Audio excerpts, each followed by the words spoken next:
금요 성경 아카데미, 오늘은 아모스서입니다. 아모스서는 주전 8세기에 북이스라엘의 풍요로운 상황 속에서 정치, 경제, 사회, 문화, 신앙의 타락이 하나님의 심판을 초래할 수가 있으니까 의로운 삶을 살아라 라고 선포한 선지자 예언서의 말씀입니다. 주전 8세기는 북왕국 이스라엘이 가장 번영했던 때입니다.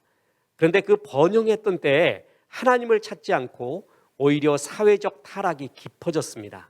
이런 가운데 이 타락이 깊어지면 결국 심판이 임할 수밖에 없으니까 정의롭게 살아라, 하나님의 말씀대로 살아라 라고 정의의 말씀을 외친 것이 바로 아모스서입니다. 주전 8세기의 상황을 보면요, 8세기 중엽에 국제적으로 아수르가 쇠퇴해 가고 있었습니다. 그래서 북왕국 이스라엘의 왕 여로보암 2세, 북왕국으로 따지면 광개토 대왕 같은 존재입니다. 다메섹까지 영토를 확장시키게 됩니다. 다윗이 통치하던 곳까지 거의 회복하게 된 것입니다. 무역로를 확보했고요, 경제적으로 부유한 시대를 향유할 수 있게 되었고, 남왕국 유다 우시아 왕과도 평화적 관계를 맺어서 국내적으로 아주 번영한 시기, 그것이 바로 주전 8세기 중엽의 북왕국 이스라엘의 상황이었습니다. 이 가운데 선지자 아모스가 등장하게 됩니다. 자, 이러한 부유한 가운데 부자들이 사치스러운 자기의 생활을 더 사치스럽게 영위하기 위해서 약자들을 착취해 가기 시작합니다. 사회적으로 부패하고요, 성적인 부패가 있었고요, 또한 신앙적으로는요, 하나님께 많이 드리던 시대였어요. 그러나 형식적인 예배였고요, 사치와 비리가 팽배하였습니다. 하나님의 성전을 아무리 아름답게 꾸며도 그곳에서 드려지는 예배가 신령과 진정이 아니고 하나님의 말씀이 없는 형식적인 마당만 밟는 예배, 사회가 풍요로워질수록요, 돈이 많아질수록 이러한 건물들, 종교적 건물들도 굉장히 수려해집니다. 그러나 내용이 없습니다. 마음이 없습니다. 이런 상황이었습니다. 이런 상황 속에서 아모스는 그 유명한 정의가 물같이 흐르는 사회가 되어라, 호세아가 불타는 하나님의 사랑을 말했다면 아모스는 정의를 말합니다. 그런데 사랑과 정의는 동전의 양면과 같은 것입니다. 정의가 없는 사랑, 사랑이 없는 정의, 이것은 의미가 없습니다. 둘 다 같은 보완적인 이야기를 하고 있는 것입니다. 자, 풍요로운 생활 속에서 오히려 사회적 착취와 부패와 타락과 성적 타락과 경제적 양극화가 더 심해지는 가운데 약자들이 더욱더 힘들어지는 이런 상황, 이 상황에서 정의로운 삶을 살아라, 아모스를 통해서 이런 말씀을 전해주고 있습니다. 자, 아모스는요, 북이스라엘에서 활약을 했지만 사실은 남유다 출신입니다. 그런데 어떻게 하나님의 은혜로 북왕국 이스라엘에서 이렇게 사역하게 되었고요, 예루살렘 남쪽에 드고아에서 목자이자 뽕나무 재배자로 생활했다. 그래서 선지자의 여러 직업들이 있어요. 선지자가 여러 부류들이 있는데 그 중에 참 독특한 출신 성분을 갖고 있는 게 아모스입니다. 아모스는 목자입니다. 그리고 뽕나무 재배자입니다. 자, 아모스 7장 14절에 보면 나는 목자요 뽕나무를 재배하는 자로서 이렇게 살고 있었는데 하나님의 강권적인 역사로 선지자가 되었다. 이게 아마샤라고 하는 북왕국 이스라엘의 거짓 제사장이에요. 그 사람과 대결을 할 때 이 아모스가 고백했던 내용이거든요. 내가 내 마음대로 된 줄 알았느냐? 나 선지자 하는 게 내 뜻이 아니라 하나님의 뜻이었다. 나는 원래 뽕나무 재배자였고 목자였다. 그런데 하나님의 강권적인 은혜로 이렇게 사역을 하게 된 것이니까 나보고 선지자 역할을 하라 마라, 이것을 떠나라, 이것을 와라, 이렇게 말할 자격이 너에게 없다. 지금 그 얘기를 하고 있는 겁니다. 뽕나무는 가축 사료로 사용했고요, 이때 목자라는 말이 참 대개 로에라고 히브리어로 표현되어 있는데 아모스서와 열왕기 상에서만 노케드라고 표현되어 있습니다. 노케드 이렇게 쓰는데, 이 노케드는 대규모 양을 치는 그러한 목자라는 거예요. 그러니까 소규모 작은 농장이 아니라 아마 큰 농장, 큰 양떼를 치면서요, 국제 정세 또 경제가 어떻게 돌아가는지 이러한 사회 상황과 경제에 대해서 해박하고 박식한 전문적 지식을 갖고 있었을 것이다 라고 추측을 하고, 또한 이런 사람을 하나님이 쓰신 것입니다.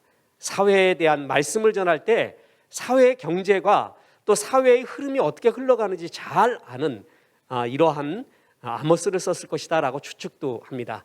또 어떤 분은 사회 물정 모르는 그냥 목자여 뽕나무 재배자다 이렇게 말하는 분도 있는데, 이 원어의 뜻을 보면 노케드라는 단어는 많은 목자, 많은 양들을 치는 목자를 의미하기 때문에 어느 정도 경제 규모가 있었고 이 사회의 경제와 돈의 흐름을 알고 있었던 사람이 아닌가, 이런 사람을 쓴 것이 아닌가 이렇게 추측을 합니다. 어찌됐든 아모스는요, 뽕나무 재배자여 목자로서 참 독특한 출신, 하나님이 왜 이런 사람을 쓰실까요? 자, 아모스를 쓰시는, 뽕나무 재배자와 목자를 쓰시는 이 의미는 현장, 필드에서 부르시는 하나님을 의미합니다. 다윗도 그랬죠? 다윗은 어디서 택했다고 그랬습니까? 양의 무리에서, 양의 우리에서 택했다고 얘기했죠. 기가 막힌 성전에서, 신성한 산에서 이들을 택한 게 아니라 삶의 현장이죠. 뭐죠? 삶의 현장인데 아모스와 다윗 같은 사람은 이 삶의 현장에서 아주 신실했다라는 것입니다. 그런 가운데 하나님이 부르셨습니다. 삶의 필드에서 부르시는 하나님. 그래서 어떤 부류도 하나님으로부터 부르심을 받을 수가 있습니다. 직장생활 하다가요, 사업을 하다가요, 평범한 일을 하다가요, 예술 활동을 하다가요, 주님이 부르는 경우도 있습니다. 어떤 일이든 상관이 없고 그 삶의 현장에 신실할 때 하나님의 부르심과 하나님의 응답이 우리 가운데 임하게 된다라는 것입니다. 자, 그래서 하나님은 선지자라 할지라도 바로 이렇게 평범한 목자와 뽕나무 재배자도 쓰시는 하나님, 삶의 신실한 현장에서 택하시는 하나님, 우리 또한 하나님이 언제 구체적으로 성별되게 부르실런지도 모릅니다. 아모스를 보면서 우리가 알 수가 있는 것입니다. 자, 아모스서가 그러면 어느 시기인가? 원래 아모스는 여기에 있었습니다. 남왕국 유다 출신이에요. 그런데 그가 북왕국에서 활동을 하게 되었고요. 아마 요 시기가 아닌가 이렇게 추측을 합니다. 자, 어떤 선지자는 이 시기에 활동하고요. 어떨 때는 여기, 어떨 때는 여기, 어떨 때는 포로기. 그런데 아모스는 바로 이런 중간기, 8세기 중엽쯤 북왕국 이스라엘이 가장 번영할 때, 이때가 오히려 타락이 더 임했습니다. 사람들은 말해요, 가난해도 타락하고 부에도 타락하고 하나님을 떠나면 환경이 어떻다 할지라도 타락하는 것을 많이 봅니다. 환경 탓을 할 수 없는 게 아담과 하와잖아요. 아담과 하와의 에덴 동산은 최적의 환경, 최고의 배경이었습니다. 그런 가운데 타락을 합니다. 아무리 환경이 좋아도요, 환경이 나빠도 하나님 앞에 서 있는 것이 제일 중요하다는 것이죠. 최고의 환경에서 극도의 타락을 했던 북왕국 이스라엘의 모습을 아모스서에서 볼 수가 있습니다.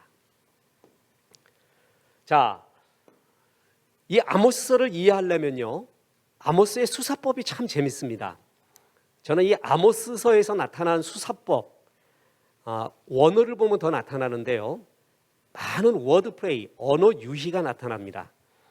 언어 유희 어렵게 생각하지 말고요, 제가 설교에서 자주 그런 말 했죠. 이 세상에서 제일 나쁜 사람은 나쁜인 사람이다. 굉장히 이해하기 쉽잖아요. 나쁜인, 이게 워드플레이, 언어 유희라고 합니다. 이 언어 유희가 가슴에 싹 따라와요. 쏙 들어오게 돼요.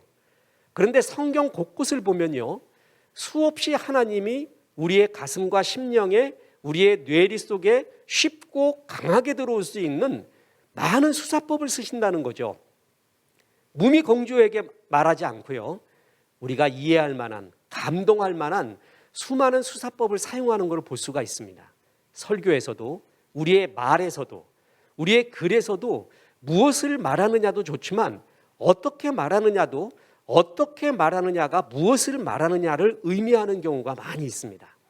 이 아모스서도 보면요, 수사법이 재밌어요. 북왕국 이스라엘, 너희 정말 나쁜 놈들이야, 이렇게 살면 안 돼 라고 말하기 전에 주변 국가들을 다 말해요. 이 주변 국가들이 참 나쁜 놈들이야, 이들의 서너 가지 죄, 5가지 죄로 인해서 이들을 멸망할 거야. 그 얘기를 들으면 북왕국 이스라엘 사람들은 막 박수를 칩니다. 주변 국가에서 우리를 괴롭히던 사람들, 미운 사람들, 또 남왕국 유다도 그렇게 얘기하거든요. 야, 하나님이 역시 우리 편이구나, 내 편이구나, 이렇게 생각할 줄 몰라요. 그리고 그 마지막에 가서 그래요. 너희도 온전할 줄 아느냐? 너희는 이놈들보다 더 나빠 하면서 북왕국 이스라엘의 죄악은 더 길게 말하고 있습니다. 그래서 이 표현에 보면요, 에돔,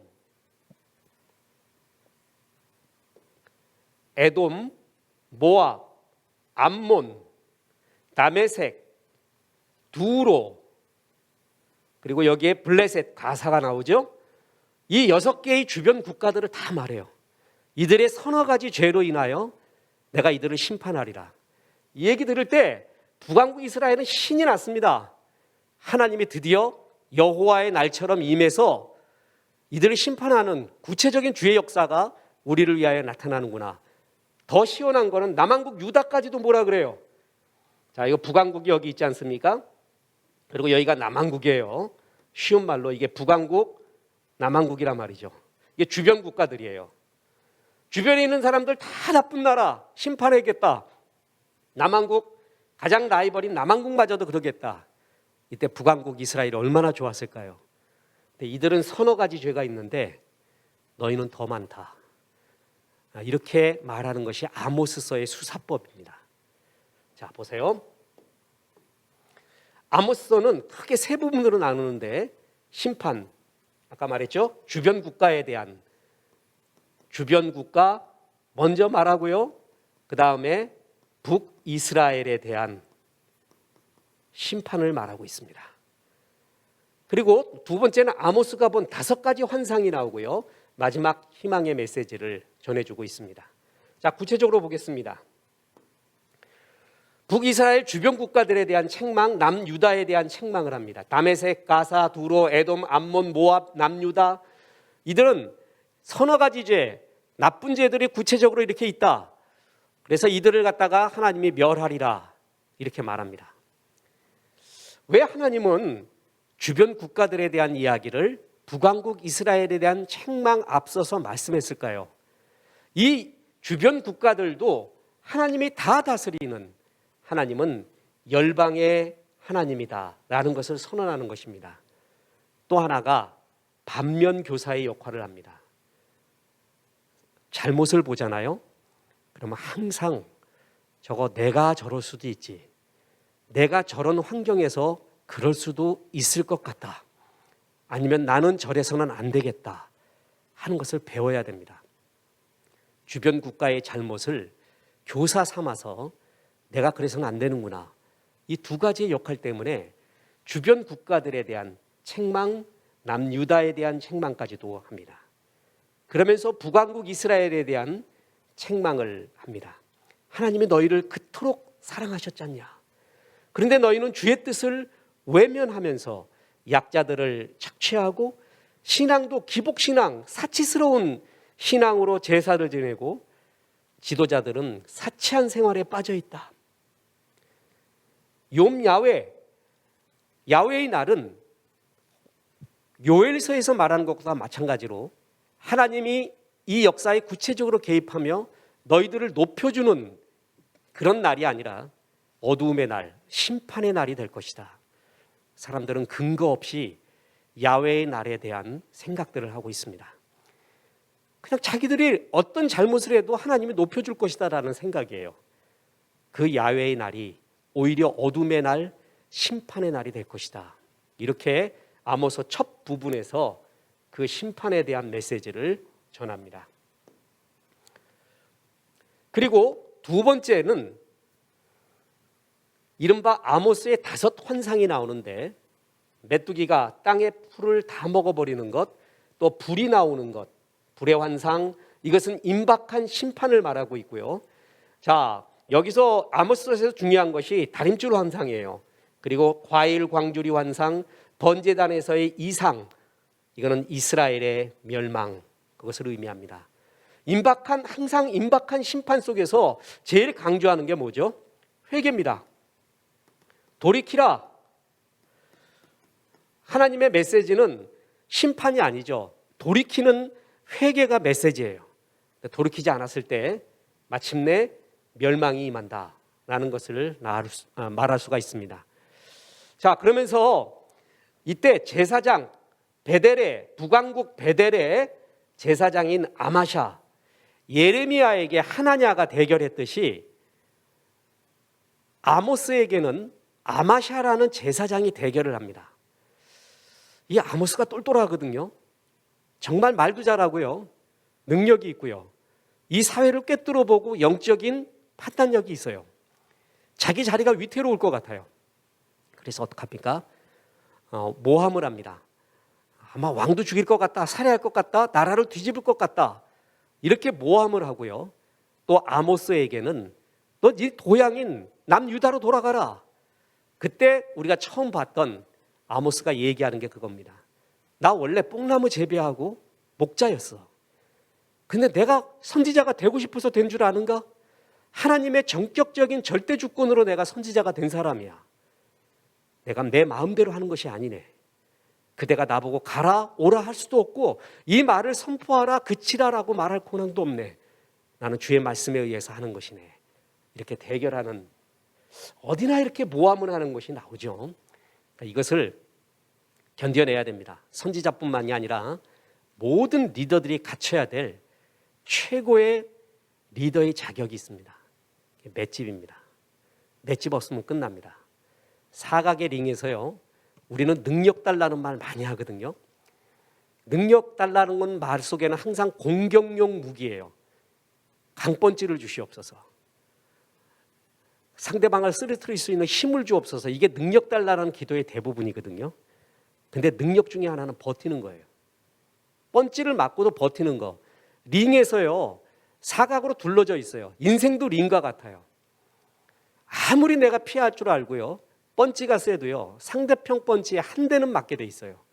그때 맷집 없으면 끝납니다. 리더는 뭐니 해도 맷집입니다. 이걸 이겨낼 수 있는 힘, 버텨낼 수 있는 힘, 그거 없으면 리더가 될 수 없습니다. 자, 아모스 또한 이러한 대결을 받게 됩니다. 자, 그러면서 마지막으로는 목가적인 묘사를 통해서 마치 시 23편 같이요, 심판 이후에 있을 하나님의 은혜, 희망에 대한 미래를 전해줍니다. 그런데 아모스서에서 이 희망에 대한 구절이요, 불과 요만큼이에요. 아모스서는 철저하게 정의로운 회개, 이것을 강조한 것입니다. 자, 아까 다림줄 환상이 아모스가 본 5 환상 중에 나오죠. 이 다림줄을 누가 쥐고 있냐 하면은 주님이 쥐고 있었습니다. 자, 보세요. 아모스 7장 7절에 보면 또 내게 보인 것이 이러하니라. 다림줄을 가지고 쌓은 담 곁에 주께서 손에 다림줄을 잡고 서셨더니, 이 다림줄이 여러 의미가 있지만 삶의 기준이죠. 인생은 기준의 싸움입니다. 성공의 기준이 뭐냐? 인생의 기준이 뭐냐? 행복의 기준이 뭐냐? 좌우를 정확하게 측량하는 다림줄, 그 기준의 싸움이거든요. 그런데 이스라엘 사람들은 경제적으로 도랑령, 또 저울, 이런 것들을 속이면서 속에서는 안 되는 다림줄들을 다 속이고 있었어요. 그때 하나님께서 진정한 다림줄을 주님이 쥐고 있는 것을 보면서 정확한 다림줄, 네 인생의 기준을 잘 잡아라 라는 메시지를 우리에게 전해주고 있었습니다. 수평과 수직을 맞추는 다림줄, 그건 곧 뭘 의미하냐 하면 기준이에요. 여러분, 젊은이들을요, 악인으로 만드는 방법이 있습니다. 타락시키는 것이 우리는 가장 머릿속에 떠오르지 않습니까? 근데 타락하지 않아도요, 그들을 악인과 죄인으로 만드는 방법이 있어요. 기준을 가르쳐주지 않는 겁니다. 헬라어로 죄를 하말티아라고 말하면서 관역에서 벗어갔다, 기준에서 벗어났다예요. 쉬운 말로 관역, 기준에서 벗어난 것, 그걸 죄라고 했습니다. 우리는 하나님의 자녀로서 하나님의 피조물로서 하나님과 동행하는 것이 정확한 기준입니다. 정확한 관역입니다. 근데 마귀는 이 기준을 없애요. 이 관역을 없애버려요. 이걸 흩어버려요. 그럼 그때부터 타락과 죄의 삶이 시작이 되는 것입니다. 목표가 없는 인생, 흔들 수 있는 깃발이 없고 부를 수 있는 노래가 없고 믿을 수 있는 신조가 없는, 한마디로 뭐예요? 기준이 없는 거예요. 기준 없는 거. 이것이 정확한 기준이다라는 것이 없는 인생으로 만들어버리는 것, 그게 마귀의 역할입니다. 그러면 죄의 삶을 살게 되고요, 향방 없는 삶을 살게 됩니다. 그래서 이 기준이 없으니까 사람들은 뭘로 기준을 삼으려고 해요? 인문학에서는 이 기준을 자기 자신이라고 합니다. 자, 이때 그냥 인문학이라고 말하지 말고 인본주의적, 이렇게 해야 정확합니다. 원래 인문학의 주인은 하나님입니다. 인본주의적 인문학자들은, 그리고 철학자들이 늘 말하잖아요. 네가 주인이 되라. 기준이 네가 되래요. 행복의 기준도, 삶의 기준도, 삶의 방향의 기준도 네가 되라. 기준 없는 것과 동일한 것입니다. 그래서 묵시가 없어요. 기준이 없을 때 사람들은 방황하고 관역이 빗나가고 열심히 살아도 그 열심이 올바른 열심이 아닐 때, 우리가 늘 그런 말 하잖아요. 속도보다 빠름보다 중요한 것은 방향이라고 말해요. 방향이 잘못된 것은 영 다른 목표 지점으로 가게 됩니다. 마귀는 기준을 흔드는 거예요. 그 다림줄을 주님이 잡고 있습니다. 이 사회의 성공의 기준, 너의 행복의 기준을 잡지 말고 모든 척도의 가장 정확한 주님을 잡아라. 더 구체적으로 보면 이 다림줄이 뭘까요?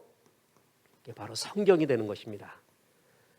하나님의 성경, 그 말씀이 우리 삶의 다림줄이 되어야 됩니다. 자, 주요 구조를 보면은요, 사회의 타락은 하나님의 심판을 불러옵니다. 우주적인 심판이라는 게 있습니다. 노아의 홍수같이, 또 소돔과 고모라의 이때는 죄가 관영했을 때입니다. 그죠? 자, 죄가 관영하다, 이때는 여호와의 날이, 심판의 날이 임합니다. 관영이라는 말이 뭐라 그랬죠? 너무 죄가 많아서요, 선과 악의 구별이 안 돼요. 전에는 하나님이 주신 일반 양심이 있어서요, 일반 은총으로 양심이라는 것이 있어서 이 일은 해서는 안 되지, 이건 나쁜 짓이지. 그러다가 이제 그 선이 무너져 버립니다. 죄가 관영해져요.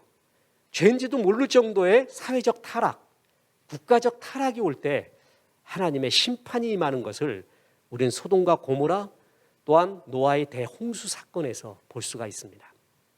사회적 타락, 그것은 하나님의 심판을 불러옵니다. 그럼 이 사회적 타락을 막을 수 있는 하나님의 그룹들이 있죠. 그게 신앙인들입니다. 그래서 여기서 뭐예요? 너희가 사회에 뭐라 그랬습니까? 빛과 소금. 소금은 부패를 막는 것의 상징, 빛은 어둠을 밝혀주는 것의 상징이죠. 그 역할을 해다오. 자, 정치, 경제, 사회, 문화, 예술, 신앙의 타락, 사회 전체적인 총체적인 타락은 하나님의 심판을 불러옵니다. 보세요. 아모스 5장 14절 15절에서 보면 너희는 살려면 선을 구하고 악을 구하지 말지어다. 만군의 하나님 여호와께서 너희의 말과 같이 너희와 함께 하시리라. 너희는 악을 미워하고 선을 사랑하며 성문에서 정의를 세울지어다. 만군의 하나님 여호와께서 혹시 요셉의 남은 자들을 불쌍히 여기시리라. 경제적으로 아주 풍요로운 이 상태에서 너희들이 오히려 이 풍요로운 속에서 하나님을 잊고 사회적으로 정치, 경제, 사회, 문화, 예술, 신앙 모든 면에서 타락해 가는구나. 바로잡아라 라고 말해주고 있습니다. 당시 부요한 상황이었다 그랬죠. 부요할수록 사회의 타락이 심했고 아모스서에 나타난 구체적인 타락의 정황은 거짓 저울, 계량 단위의 부정, 이게 다 뭐죠? 아까 말했던 이게 다림줄이에요. 그러니까 이거는 타락하지 말아야 될 기준의 이야기, 그것이 타락한 겁니다. 재판의 부정, 성적인 부패, 경제적 계급 사회 속에서 강자가 약자를 수탈하는 것, 약자가 같이 살아야 되는데 이럴수록 부자들이요, 또한 악한 부자들이 자기들의 사치를 더 사치스럽게 하려고 지도자들이요, 가난한 자를 더 착취하는 그런 일들이 여기서 일어나게 되었습니다. 이런 구체적인 정황을 하나님은 아모스를 통해 듭니다. 아모스를 전공한 그런 신학자들의 견해에 의하면 아모스는 이런 사회의 구체적인 상황을 목자를 하면서 또한 뽕나무를 재배하면서 잘 알았을 것이다. 아까 말했듯이 규모가 꽤 있는 거였어요. 무역을 하고요, 경제 상행위를 하고 사회 흘러가는 구조를 알고. 학자들을 만나면 사회와 사람은 일해야 된다라는 말을 말해요. 근데 사업가를 만나잖아요. 사회와 인간은 이렇대요. 그러면 한번 묻습니다. 일해야 된다는 말에 굉장히 교훈을 얻습니까? 아니면 이렇다라는 말에 교훈을 얻습니까? 저는 후자입니다. 일해야 된다는 다 알고 있어요. 근데 사람은 이래요. 이게 현실입니다. 그때 우리의 사회의 또 우리의 삶의 실존과 현실을 너무 정확하게 알게 됩니다. 아마 이런 뽕나무와 목자의 역할을 하며 아모스가 이 사회를 정확하게 진단하고 알고 있었을 것입니다. 이런 가운데 신앙인이 올바른 역할을 해야 된다. 자, 그래서 사람들은요, 부요하니까 영혼에 대한 사모함과 애통함이 없이 현실의 향락만 추구하는 타락이 있었습니다. 너희는 흉한 날이 멀다 하여 포악한 자리로 가까워지게 하고, 자 보세요, 상하상에 누우며 침상에서 기지개를 켜며 양떼에서 어린 양과 우리에서 송아지를 잡아먹고 비파소리에 맞추어 노래를 지절거리며 다윗처럼 자기를 위하여 악기를 제조하며. 이 표현들을 원어로 보면 더 재밌습니다. 워드플레이도 나오고요, 아주 현실적인 실감이 얼마나 나는지 모릅니다. 상상해 보세요. 상하상에서, 상하 침상에서, 코끼리 상하로 만든 침상에서 누워있대요. 일어날 때 기지개를 핍니다. 어린 양과 송아지 잡아먹어요. 아직 잡아먹어야 될 때가 아니란 말이에요.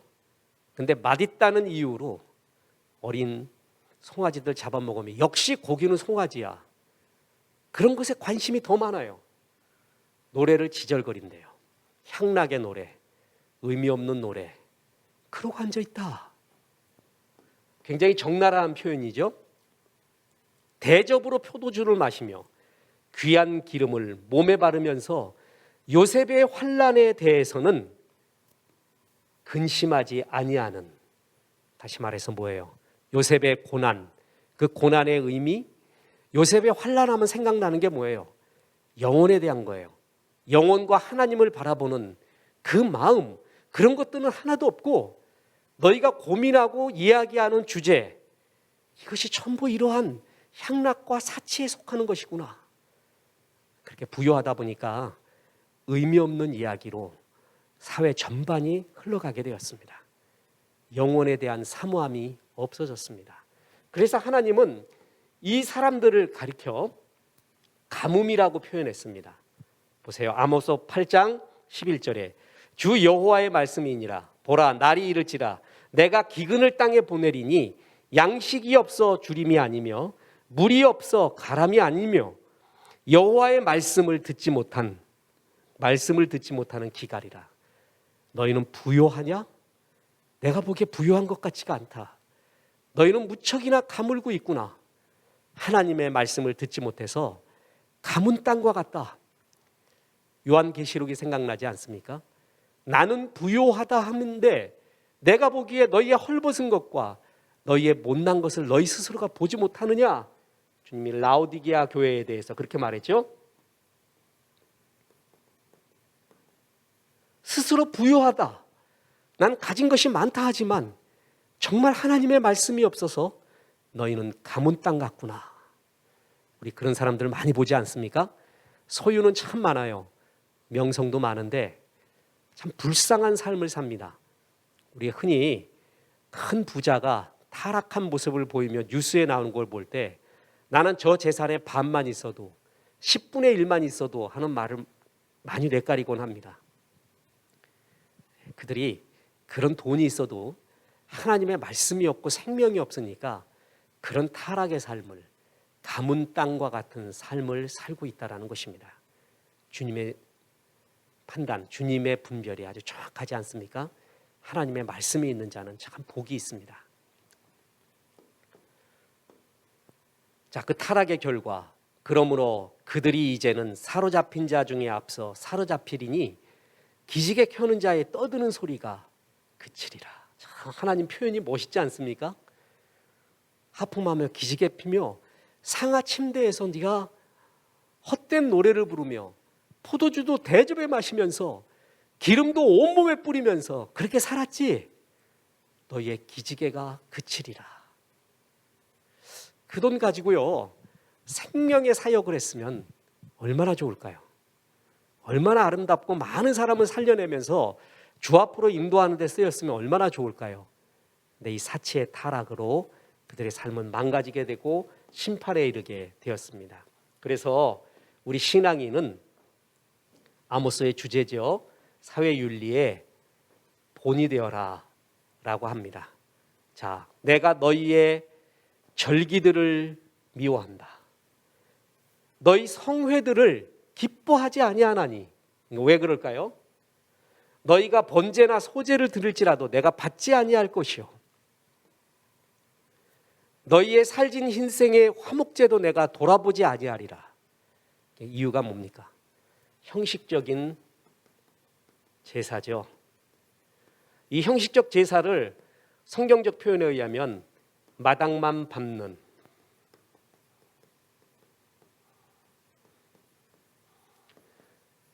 신령과 진정, 마음이 없는 그런 제사.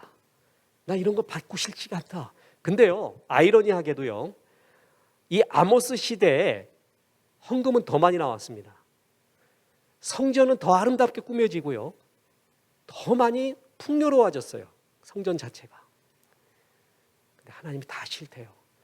나는 너의 마음을 달라. 진심을 주고 하나님 말씀대로 살겠다라는 진정한 마음을 나에게 달라. 하나님이 얼마나 절기들을 좋아하시고요, 얼마나 성회들을 좋아하시고요, 얼마나 번제와 소제를 기뻐하시는데요. 그런데 이것이 다 싫다라고 말한 이 반어법을 아시겠습니까? 형식적, 사치적 제사, 마음이 없는 제사, 마음이 없는 선물은 정말 괴롭지 않습니까? 그런 것 받기 싫다. 그러면서 하나님의 마음은 내 노랫소리를 내 앞에서 그칠지어다. 내 비파소리도 내가 듣지 아니하리라. 주제가 나옵니다. 오직 정의를 물같이 공의를 마르지 않는 강같이 흐르게 할지어다.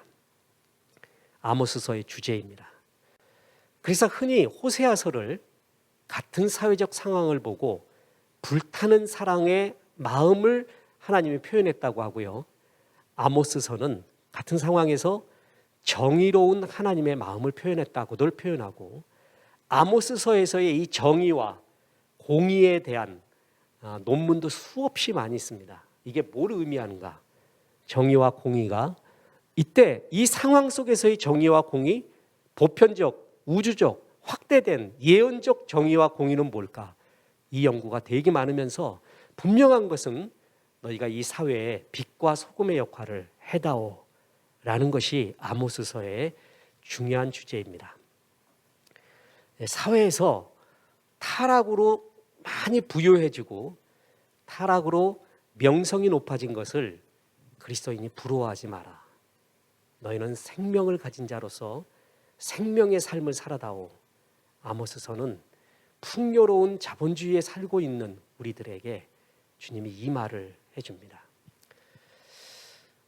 때때로 어떤 미국의 한인 젊은이에게 대화를 해보면서 깜짝깜짝 놀랐던 것이 너의 소원이 뭐냐?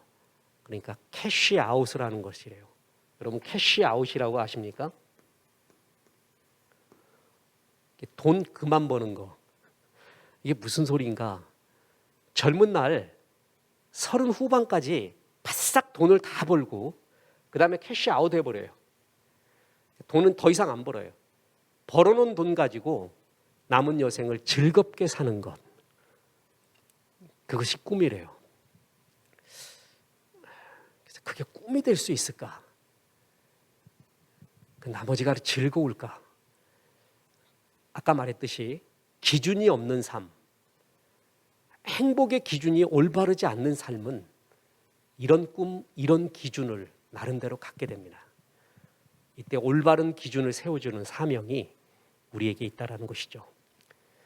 풍요로운 사회 속에서 하나님께서는 그리스도인이 해야 될 일들을 이야기하고 이럴 때 아까 말했듯이 신앙적으로는 굉장히 사치스러워졌습니다. 근거 없는 낙관주의, 물질주의, 형식적 예배 이런 거 다 싫다. 욤 야훼 하나님의 날이 여호와의 날이 임하면 우리를 더 높여줄 것이다.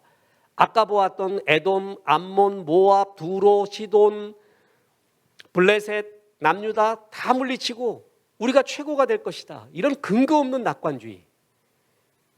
여러분 이것처럼 웃긴 이야기가 없습니다. 쨍하고 해 뜰 날 오지요. 막연하게 쨍하고 해 뜰 날이 옵니까?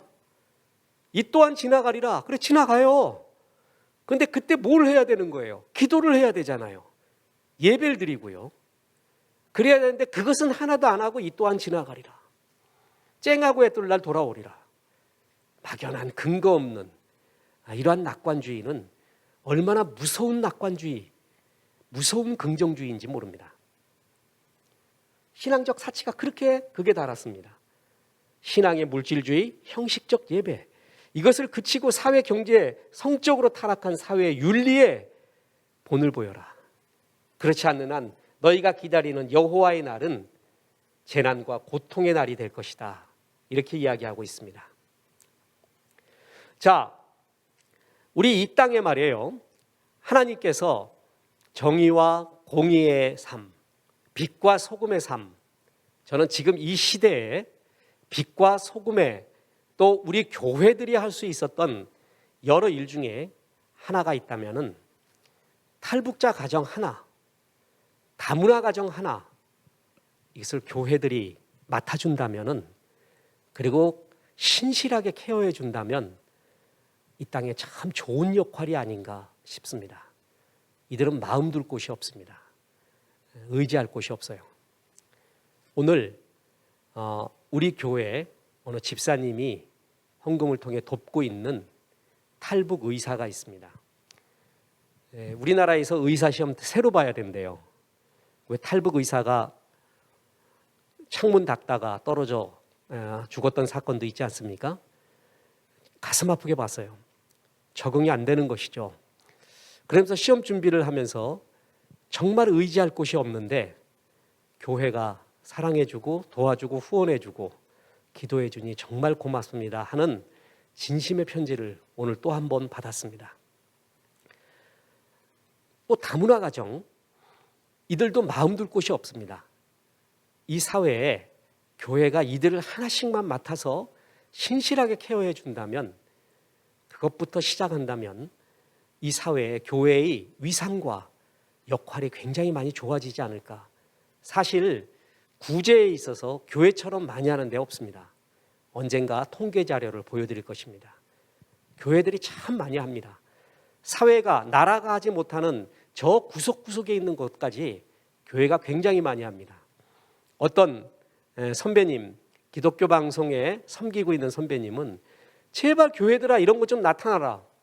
등불을 말 아래 두지 않고 등경 위에 두지 않는가? 나는 방송의 역할이 이런 거라고 본다. 이런 숨어서 일하는, 이름도 없이 빛도 없이 일하는 이러한 선한 교회의 모습을 많이 알리고 싶다. 그런데 교회들이 얘기를 안 듣는데요.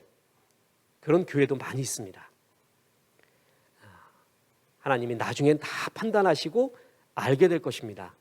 그러나 지금 사회에서 참 필요한 것 중에 하나가 바로 이런 탈북자와 다문화 가정 하나씩을 교회가 맡아준다면 얼마나 이 사회에서 교회의 위상 또 교회의 역할이 좋아지지 않을까 이래 싶습니다. 아모스서 풍요로울 때 우리에게 주시는 주의 메시지입니다. 빛과 소금의 역할을 해다오.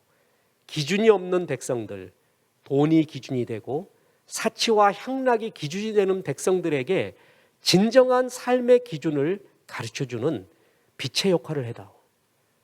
그리고 타락해가는 향락 속에 빠져가는 이 사회에 부패를 막는 소금의 역할을 해다오.